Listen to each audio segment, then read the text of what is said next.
Welcome back to Ozarks Tonight. I'm Heather Lewis. A well-known runner in Springfield has a birthday coming up, but she's the one giving gifts. The Answer Man, Steve Pokin, with the Springfield News Leader, is here with the story for us tonight.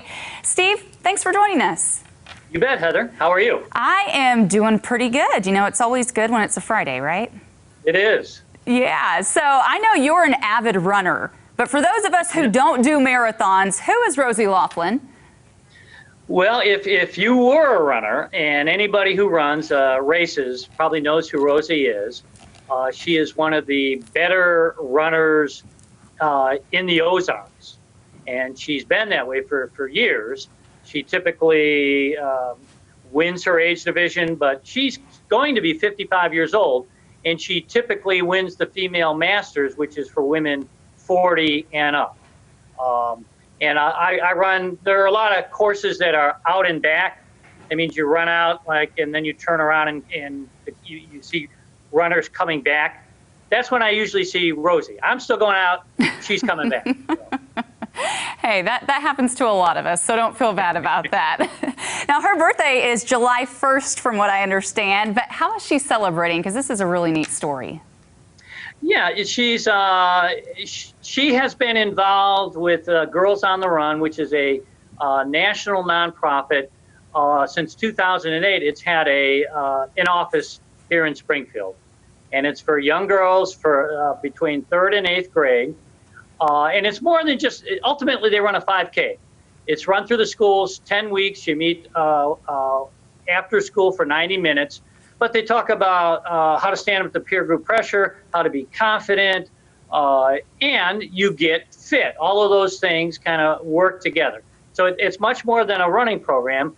So Rosie, years ago, was one of the volunteer coaches that worked with young girls. And when that ended, for a few years, she was also on the board of Girls on the Run, which is based here in Springfield. So when she has a birthday, she thinks about how she can help that program, and she did this to a degree when she turned 49. She had a fundraiser, and on July 1st, she's going to turn 55.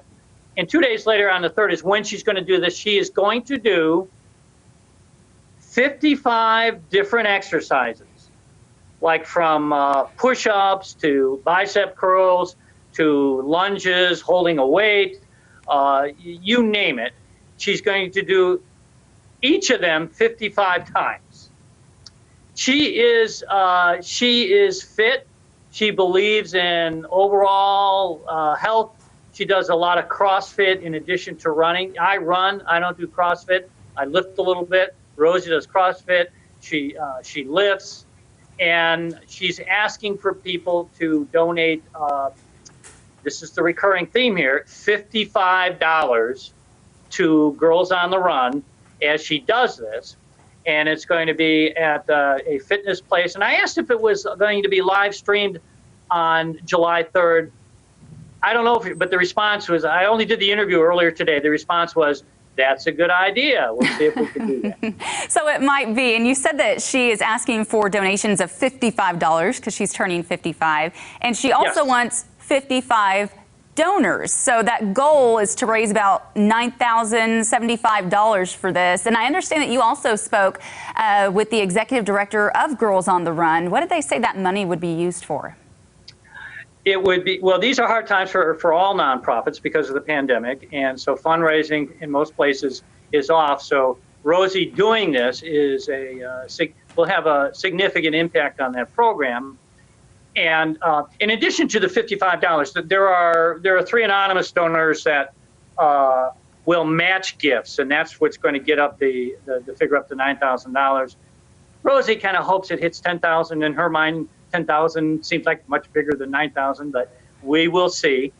They think that money will be able to expand the program to 3 more schools. And they'll probably be in Springfield, and that means a volunteer coach who will work with young girls for 10 weeks in the spring. And then the program is also offered in the fall.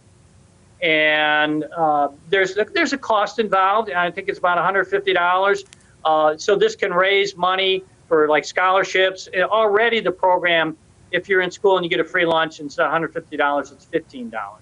But Rosie's contributions will expand it, and I think it was 15 schools. I might be wrong, and maybe 10 to 15 schools. So this would add 3, and also provide scholarship money for those families that find it hard to come up with $150.